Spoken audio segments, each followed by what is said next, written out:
अस्सलाम वालेकुम, मैं Tarim Iqbal class 9 biology lecture number 69 के साथ हाजिर हुई हूँ। और आज के लेक्चर का हमारा एक इम्पॉर्टेंट टॉपिक है जिसमें हम सबसे पहले एक सवाल से शुरू करते हैं कि सिर्फ आप एक बार सोचिए कि अगर आपके जिस्म की तमाम एनर्जी अचानक ख़त्म हो जाए तो क्या होगा। आपकी बॉडी की मतलब समाज जितनी एनर्जी आपकी बॉडी के अंदर है वो सब बिल्कुल ख़त्म हो जाए, क्या होगा? ना आप चल सकेंगे, ना आप सोच सकेंगे, ना आप सांस ले सकेंगे।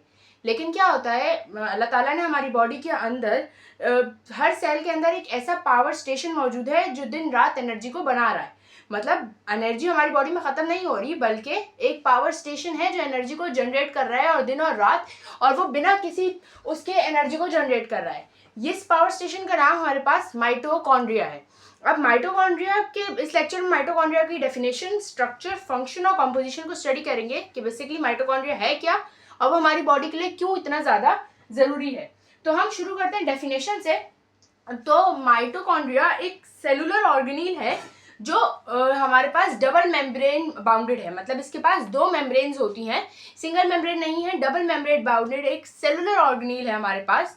इसके स्ट्रक्चर की तरफ अगर हम आए तो ये एक फुटबॉल जैसे स्ट्रक्चर का होता है जिसके पास 0.5 से 1.0 नैनोमीटर का डायमीटर होता है इसके पास।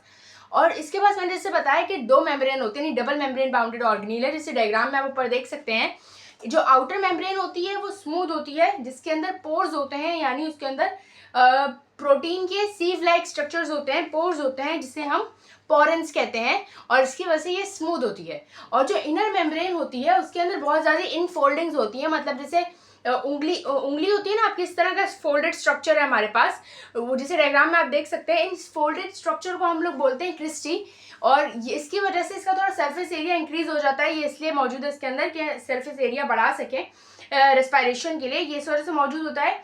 और जो आउटर मेम्ब्रेन है वो परमिएबल होती है, बल्कि लेकिन जो इनर मेम्ब्रेन होती है वो सेमी परमिएबल होती है, बल्कि बहुत सी चीज़ों को रोक देती है ताकि जो इनर मैट्रिक्स है उसको प्रोटेक्ट कर सके।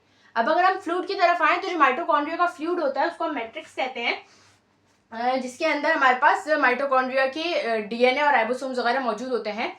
अब अगर हम इसके फंक्शन की तरफ मूव करें तो फंक्शन जो है, फंक्शन में इसका मेजर फंक्शन ये कि it is the powerhouse of the cell. मतलब सेल की जितनी एनर्जी है वो ये जनरेट करता है। एनर्जी प्रोडक्शन का सेंटर है हमारे पास। इसके पास एटीपीएज होता है, यानी एटीपी हमारे पास जो एनर्जी होती है उसको सिंथेसाइज करने के लिए जो हमारे पास एंजाइम होता है वो एटीपीएज होता है, एनएडी होता है, फिर हमारे पास एफएडी होता है। ये सब इसके क्रिस्टी के साथ अटैच होते हैं जो इलेक्ट्रॉन कैरियर यानी इलेक्ट्रॉन को कैरी करने के लिए काम आते हैं, और ये हेल्प करते हैं हमारे पास जो हम खाना ले रहे हैं उसको मेटाबॉलिज्म में हेल्प करते हैं, और उससे हमें एनर्जी एटीपी जनरेट करने में मदद देते हैं। एडिनोसिन ट्राइफॉस्फेट इसको जनरेट करने में मदद करते हैं, जो हमारी बॉडी की एनर्जी करेंसी है। मतलब जितनी भी हमारी बॉडी के अंदर एनर्जी है वो तब तक यूटिलाइज नहीं हो सकती जब तक कि वो एटीपी में कन्वर्ट ना हो। एनएडी है हमारे पास, एफएडी है, लेकिन वो डायरेक्टली यूज नहीं हो सकता, उसको हमें एटीपी में कन्वर्ट करना पड़ता है। जैसे पाकिस्तान है तो पाकिस्तान में हमारे पास रुपीस चलते हैं पैसे। अगर हम यहाँ डॉलर लाएं तो डॉलर नहीं चलेंगे, बल्कि बाहर के इंसान जो कोई फॉरेन से आता है तो उसको डॉलर को रुपीस में कन्वर्ट कराना पड़ता है पाकिस्तान में चलाने के लिए। तो इसी तरह हमारी बॉडी में एनर्जी को यूटिलाइज करने के लिए सबसे पहले उसको एटीपी में कन्वर्ट करवाना पड़ता है। तो एटीपी हमारे पास एनर्जी करेंसी है जो कि प्रोड्यूस होती है माइटोकॉन्ड्रिया, उसको हेल्प करता है एनर्जी प्रोडक्शन में। हमारे पास सेलुलर रेस्पिरेशन की हमारे पास साइट है, सेलुलर रेस्पिरेशन में मदद करता है हमारे पास respiration, break down of the hydrogen bonding between the glucose molecule to release energy. तो रेस्पिरेशन में हेल्प करता है, एनर्जी प्रोडक्शन में हेल्प करता है हमारे पास।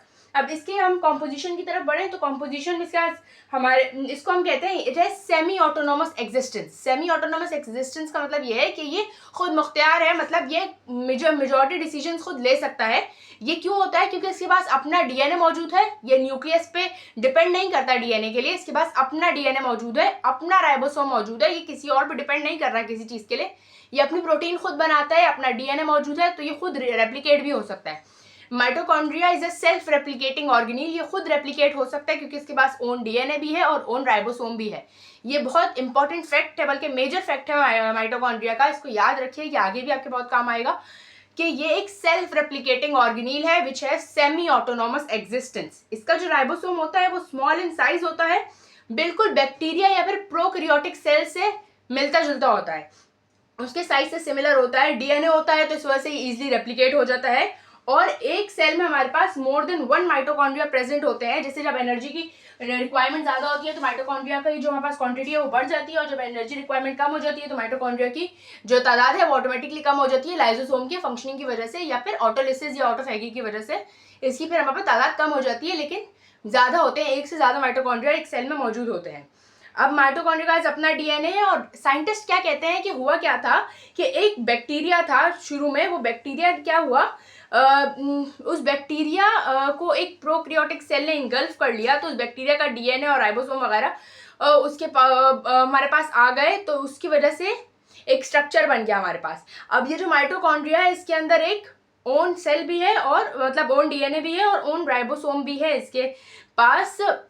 तो ये सेल्फ रेप्लिकेटिंग या सेमी ऑटोनोमस एग्जिस्टेंस रखता है। तो आज के लिए इतना ही, मिलती हूँ एक नए लेक्चर में। आप लोग कमेंट करके बता सकते हैं कि नया ऑर्गेनील आप लोग कौन सा स्टडी करना चाहते हैं। तब तक के लिए अल्लाह हाफिज़।